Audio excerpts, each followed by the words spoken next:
Welcome to more Fourth Wing stories. Oh no, theories.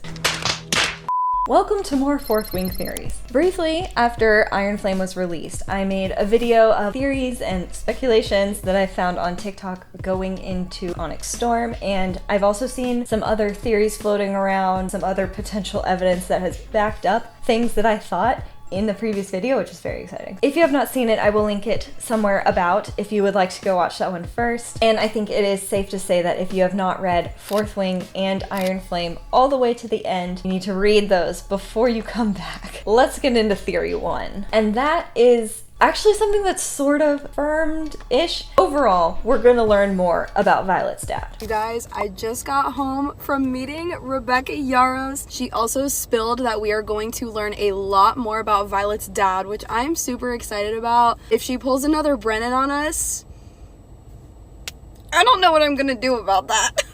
Another question is, what Taylor Swift song reminds her of what she's writing right now in Onyx Storm? Gosh, dude, I will just say that the next book is very rap-coded. Rebecca might pull a Brennan on Violet's dad. Now, he could still be alive. We, as readers, did not see him with our eyes get killed or die or whatever we think. Theoretically, it was a heart condition. I previously thought that there was a good chance that Violet's father was Venin and that her mother had him locked away, kind of like trying to save her children from seeing that, but she herself, we know, was in love with Violet's dad, so it would have been very hard for her to just kill him for being a Venin, and maybe him being Venin was partly what contributed to the madness that he experienced after Brennan's theoretical death. This could mean that he has been in a bunker somewhere that only Lilith knew about, and now that Lilith is dead, her dad is gonna find a way out of there. I feel like that's a really far-fetched theory. My personal thoughts on this is that her dad was a scholar, and so there's a good chance that he was trying to come up with a cure for Venin. Because I think that of her two parents, it is more likely that Lilith was actually the Venin, because we know that she almost died during childbirth. She should have died. I feel like noted very well in the books is that it was almost a miracle that her mom and Violet both pulled through, which would lead us to believe that Lilith, instead of dying during childbirth and leaving her husband with 3 little kids, she pulled power from the earth, became a Venin. That's possibly why Violet's hair has that silver tint to it at the bottom. But I'm wondering, what if someone killed Violet's dad? A lot of people think that Violet's signet, like the one we don't know about from Andarna, could be talking to the dead or resurrection of some kind, which would make a lot of sense if her dad found the cure and was killed for it before he could release it. A lot of people in the comments had really good evidence for why that's not the case. I still kind of believe it. I still want to believe it. And I know Rebecca Yarros said that her talking to Liam in Iron Flame was just a hallucination that she was having while she was being tortured. But what if it's not? Because that woman has been playing with us since day one.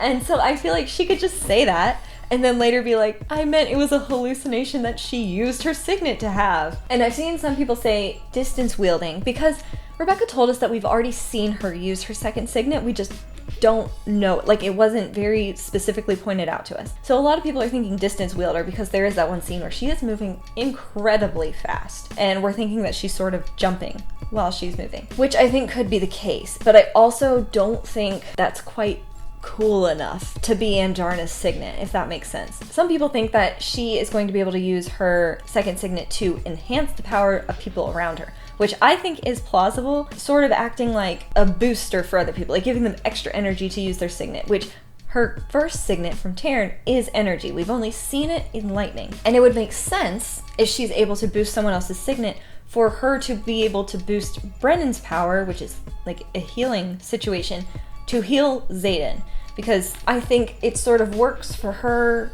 to have the power to cure Xaden. They just need this sort of middle glue section, and that's where Brennan comes in to sort of facilitate that power transfer. And that way, when our crew is fighting against Venin who are pulling lots of power from the earth, and our people who only have their signets and they're pulling from their dragons, and it's sort of a more limited energy capacity here, if they start being able to pull from Violet as opposed to the earth, which would keep them from feeling the need to turn Venin in a battle to, save someone they love or, get rid of a venom themselves, like something like that. This sort of ties into theory 2, which really directly relates to the title of book 3, Onyx Storm.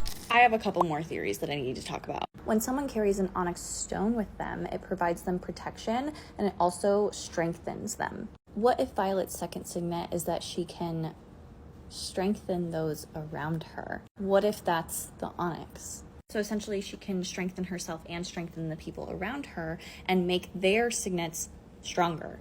Which would explain why Violet is the only person with the color name, because she will be the reason that they're able to defend the venom and get the color back into the land. I've been thinking about this all day. So it would make sense if Violet's power is to give other people power and sort of add extra energy to them, for her to be the Onyx Storm. Right now, we know her primarily as the lightning wielder, so I feel like it would make sense if she is the Onyx Storm. In my opinion, that theory could really hold if her second signet is gonna be that sort of energy-inducing situation. Theory 3. Okay, listen. Andarna being in her egg as a hatchling for 600 and semi years is very, very important, because it was obvious when she was talking to Violet and telling her about it, she was conscious when she was in her egg, when she was a hatchling. So I think what's going to happen is that they're going to be trying to figure out where do they find the information that they need to win the war and to cure Xaden. And then Andarna's going to be like, well, listen, I heard it 600 semi years ago. So in this one, we're talking about the fact that Andarna very well could know the key to changing a venom back to a human. She was a conscious baby in her egg for 650 years, and she chose when to hatch. She said she was left behind, sort of after the other war, which would lead us to believe that she saw people, or her parents or whoever, saw people turn from venom to people again, and she could know how to do it. And since her signet hasn't manifested in Violet, and we know that signets only really manifest under a certain sort of pressure, that Andarna knows how to do it, and she just needs to get into a situation where she can figure out how to send that power into Violet. Because I think a problem that we might run into is that Andarna is so young, I think it might be difficult for her to figure out how to send that power into Violet, and, the correct kind of power, the kind that can change venom to people. I'm just worried that we're finally going to get to that point in a battle when we've lost several friends and we're truly under the wire. And that's going to be very nerve-wracking for all of us. Theory 4. Runes. Because did anybody else catch that, in the first chapter when Violet is finally talking to Brennan after literally 6 years? He's in there and she notices he has a rune, not tattooed, maybe cut or something into his palm. It's a rune symbol on his palm. You see it briefly and then he closes his hand. And then we get nothing else. And I was like, what does that even mean? Does it mean since he's a healer, can he heal venom? Because he has a rune on his hand? Is it keeping him alive? Did Naolan give it to him? What is the rune on the palm? What is this? So if Brennan has runes on his hand that we don't know what they are, in this entire series, as far as I remember, we don't have people with tattoos outside of their dragon. So that makes runes stand out. Is this a healer thing? Can we make a rune that healers can wear and then change venom to people? Is that how the Shadowhunters work? Are we gonna have a Clary situation? If we talk to Violet's dad, does he know the rune? Was he able to find it in these ancient texts? Because so far we have not found that much helpful stuff in the ancient texts that I feel like should have been there. Don't we think that somebody should have written this down? Theory 5 is the gods theory. I know who Xaden's mom is. At the end of chapter 35, when Xaden is rescuing Violet, and Violet says, I look up into the wrath of Dun in the form of gold-flecked onyx eyes. Now, who is Dun? She is the goddess of war and strength. And there's actually multiple times in this book where Violet says Xaden is godlike. Or something along those lines. But then if you look up Xaden spelled correctly with a Z, it actually means god, divinity, or angel. So I'm running out of time, but is his mother Dun? So we know that we're gonna see Xaden's mom again. I don't know if Rebecca told us that or if I've just heard it so many times that I truly believe we're gonna see his mom again. But this theory is saying that his mom is one of the gods. Now, gods are a part of this world. We haven't met any, and we have no reason to really believe that we're gonna meet any of them in person, but you never know. At one point, because Violet has mentioned that she has seen into the eyes, the onyx gold-flecked eyes of Dune, their goddess of war. And those eyes look suspiciously like Xaden's. Onyx is the title of the story. This theory is saying that they made Xaden as an heir, as a demigod, and that could play a part into why he is seemingly so much more powerful than the other writers his age. And, you know, if we're doing the same thing with Violet, I mean, there's a chance that she's not actually her dad's daughter. I feel like they're too much alike personality-wise. Like, it tracks too well. But I mean, she could have just taken on those traits, because I saw someone, I wish I could remember who said this. They're like, there's a good chance that Violet is also part god. Like, maybe Lilith knows that, you know, there was something different about Violet, which I feel like that doesn't fully track with how she treated Violet for the first good portion of her life. So, but I don't know, because with the silver hair, if it's not something related to Venom, could it be related to something godlike? Because we have that note all the time of her braiding her silver hair in a crown. Silver crown, like, that's pretty regal, godlike. So we have this potential gods coming to earth vibes. Percy Jackson style. Theory 6 is one of my favorites that I do not think is going to happen, but I just loved this video too much. Violet's going to go evil. Okay, book talk. Here's my opinion. I don't want Violet to save Xaden. I don't want her to rescue him. I don't want her to fight for good and lose. I want her to turn evil. Give in to the temptation. Join the dark side. Do what Padme was not strong enough to do.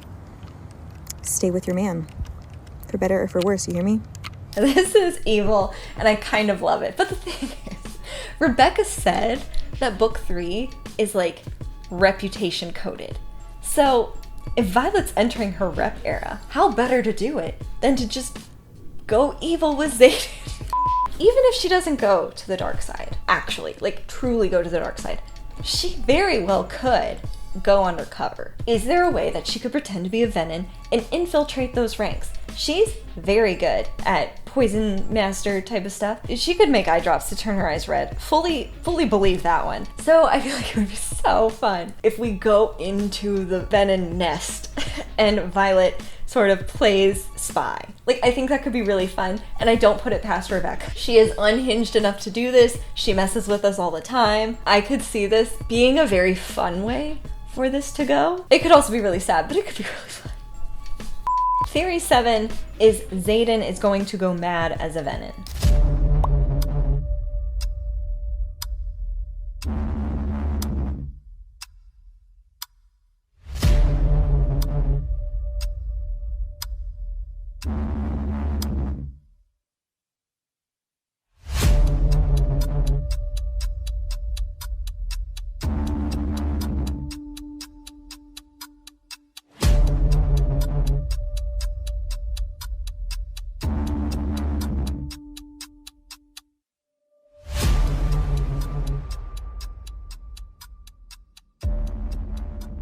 So we already know this is a chance. So we've seen Jack Barlow. Now Jack Barlow is already crazy, but we know that the Venoms sort of are a little mad. Like, they are not reasonable. But I feel like after listening to this theory, I feel like Xaden has the chance to go further. Because apparently Sgaeyl bonded to Xaden's grandmother, which I just did not remember, totally glossed over it, did not think it was important at the time, I guess. But if it is more likely for a rider to go mad because their dragon had bonded to someone in their family, like what are the chances Xaden has of not losing it as a Venom? But the thing is, I think that Xaden's mad is gonna look different from Jack's mad, because I feel like Jack is just unhinged as a human being, and then as a Venom, it just went further, and he already probably believed a little bit in being a Venom. He likes the idea of being all powerful. So Jack, I don't like it. But with Xaden, it's almost worse. Because for him, I think that going mad for him could look very tactical. Like, does it look like him living a normal-ish life and being sweet to Violet and talking to people and being like, no, I'm trying to hold this off as best I can, but secretly, deep down inside, he has turned full dark side and starts sabotaging Violet. Like, Rebecca, what does it mean that they go mad when they have another family member's dragon?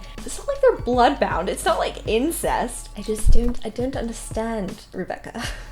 Theory 8 is that Violet bonds Sgaeyl. So here are my thoughts about Sgaeyl at the end of Iron Flame. Sgaeyl has kind of always kept Violet at an arm's length, but now this is going to set them up to get closer. Sgaeyl's gonna realize she's gonna have to let this girl in and they're gonna have to work together. Her major concern, Sgaeyl, is with Xaden, because I feel like it's being hinted at that we could see a dragon bonds be broken, and I think that might be explored with Sgaeyl and Xaden, depending on how much power he takes and how far he goes into turning venom. I could definitely see Tairn trying to convince Sgaeyl if Xaden really becomes power hungry and draws power and turns more venom, Tairn advising Sgaeyl to break the bond. Now, this is sort of an off the rails theory because I think I'm trying to accept the fact that Tairn and Sgaeyl are probably gonna die. I talked about this in the other video I did about post Iron Flame theories, and it really makes sense because Xaden is going to be Venom, which means that his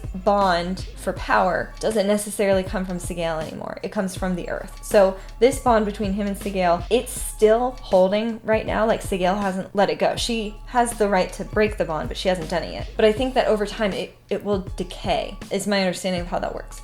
And then over here we have Violet, who is bonded to Tairn and Andarna. So if Tairn dies and Sgaeyl is cut off from Xaden, those two will die because they have told both of their riders, "You're my last one." So theoretically, that should kill Xaden, except that his bond is sort of deteriorated anyway and he's pulling from the earth, and that should kill Violet, except for the fact that she has another dragon that she's bonded to, and that could be enough to save her. So like, I feel like we're really being set up for that, and I'm trying to mentally prepare for it, but I'm just mentally rejecting it. I hate that idea so much. I love Tairn. I like Sgaeyl. I feel like we don't know her well enough yet because Sgaeyl has always been very distant with Violet, and I don't know if it's just like protective vibes over Xaden. And I really do think that Sgaeyl is just so loyal to Xaden that she is going to be with him, and she's not going to break the bond for as long as she possibly can go. I think we're gonna get to like the bitter end of their bond, where she is almost at the point where she's like Kath. If you remember Varish's dragon, who Varish was probably a venom, and so like his relationship with his dragon soured really bad, and Kath kind of turned evil. And I think that Sgaeyl's gonna get to that point, and Tairn's gonna have to pull her back and be like, you can't stay with Xaden because it's going to kill you. It's going to turn you against the good people. It makes sense to me, but I feel like it's just, this might not hold water, but I want this to, because I would much rather this. But I feel like Tairn's going to, talk Sgaeyl out of staying with Xaden to the point that she loses her mind as well. And he's gonna be like, you need to break this bond, and then right away, to avoid dying, you're gonna need to bond with Violet, which is going to be easier for her to do than bonding with any other rider, because she already has that sort of bond with Violet. So if we can grasp onto that, and then also the fact that Tairn is her mate, so there's just more holding her together over here than anything else that she could do. This could bring Sgaeyl and Violet together, because I feel like Sgaeyl and Violet are both such powerful people, and together they could do something amazing. And it would also mean that Violet gets a third signet, which would maybe, all the debates about Violet's different signets, maybe we get 2 more. I know this is a stretch. It's a stretch that has gone so far that I've pulled a muscle. But I hope there's something there, because I would really love to see Sgaeyl and Violet, not a mother-daughter moment, but do you that sort of closeness between them, because I feel like they both respect each other a lot right now, but they haven't bridged that friendship gap. And because I don't even think that Xaden and Sgaeyl are exactly friends. They really care about each other, and it's more of a family relationship, but I would love to see Sgaeyl open up. So that'd be nice if that happens. I don't know if it will, but I'm trying to think of anything to get us out of the Tairn and Sgaeyl dying storyline. What are your favorite theories? Do you have anything else that I could hold on to hopefully mean that Tairn and Sgaeyl don't die?